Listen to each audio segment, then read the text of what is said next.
How to find archived text message on iPhone. Hey everyone, welcome back. In this video I will show you if there is a way to find archived text message on iPhone. So let's get started. First, as I want to inform you that iPhone doesn't have any traditional archive feature for regular text message like Android Dodge. But if you are using iMessage, delete or hidden chats might be still recover. For that, open the message app. After you open message, you will get this type of interface. From here, tap on the edit icon at the top left. From here, tap on show recently deleted. And from the section, you can find your deleted message. Simply to recover that, tap to select that.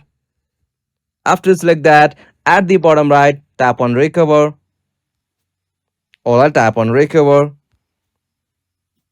After you tap on that, you'll be able to recover that deleted message on your message app. So this is the alternative method. If this video was helpful, please don't forget to give a like and subscribe to our YouTube channel for more iPhone tutorial like this. Thanks for watching. Have a good day.